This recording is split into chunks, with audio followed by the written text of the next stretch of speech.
Over the past few days, a lot has been made of our office's delays in making charging decisions. Some are spreading erroneous and misleading information to have the public believe that we are letting everyone out of jail simply because of our commitment to justice and the Constitution.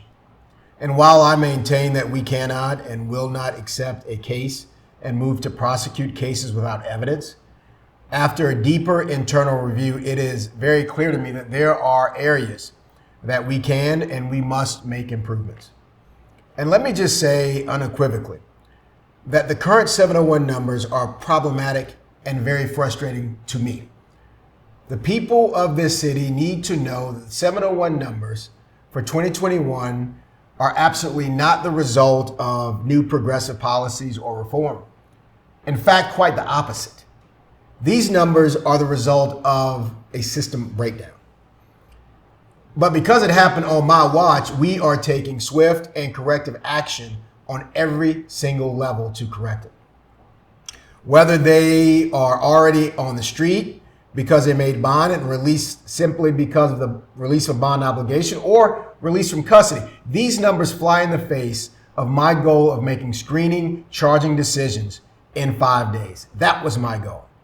So to be abundantly clear, as far as this 701 issue is concerned, we are owning it, we are fixing it, and we will share results of our efforts on it. After a complete review of every aspect of personnel and protocol, here are the issues we have identified. We did not adjust staffing and resources fast enough to deal with the increased volume of cases that our screening and trials division must process and maintain due to the shutdowns caused by COVID-19.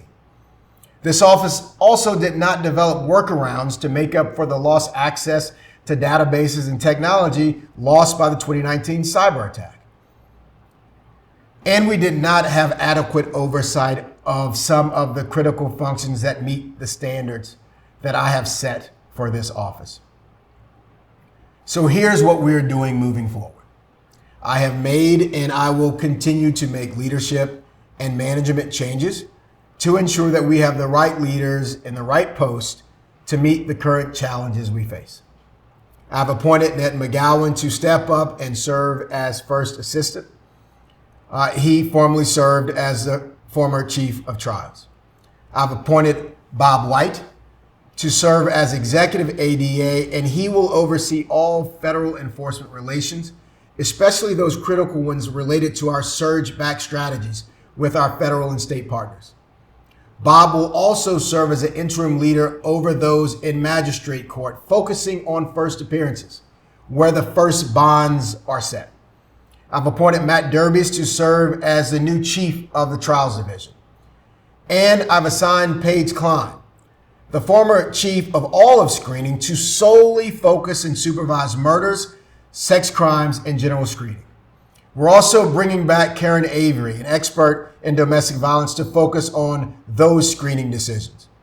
We've also brought back and reassigned 3 new ADAs, including former Judge Morris Reed, Hillary Landry, former Jefferson Parish ADA, and former criminal court Judge Julian Parker. All of them will be serving as new and additional screeners. And I've tasked my deputy CAO to work with the new first assistant and screening team to implement new strategies of tracking our screening decisions and our efforts there. We will begin to pay overtime to ADAs not currently assigned in screenings to help us cut down on the case backlog. We're adding more charge conferences with the NOPD, where my screening ADAs and police officers can sit together and review cases where more evidence is needed in all violent crimes, not just homicides.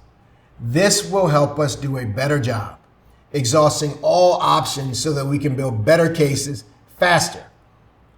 And we're strengthening our tracking requests of other necessary information from other law enforcement partners. But we still need more. Given this current crime surge that we're in, more crime means more cases, which means more human beings handling this increase. This is why I have to re-urge my earlier request to the City Council and to the Mayor to fund our request for additional lawyers, more DNA testing, and cold case funding to improve our capacity to strategically work with the NOPD to gather more evidence and build better cases. We literally have millions of dollars sitting in city coffers from the federal government earmarked by Joe Biden for this exact need that are currently not being used. We need to immediately hire, and we need action to bring more people on to help with this workload. The truth is there are many contributing factors to this problem. Victims sometimes choose not to participate. COVID challenges, the courts being closed, a rise in domestic violence, and a historic national crime surge. But the truth of the matter is, I don't care what the challenges and the obstacles are, or what the office's budget is. It is my job to deal with it and deliver, and that is exactly what we will do. I plan to spend significant time with community groups and neighborhood associations and houses of faith to talk about what 701 really is and how it actually works in reality, and to answer any questions that the public has. But today, I need to be clear.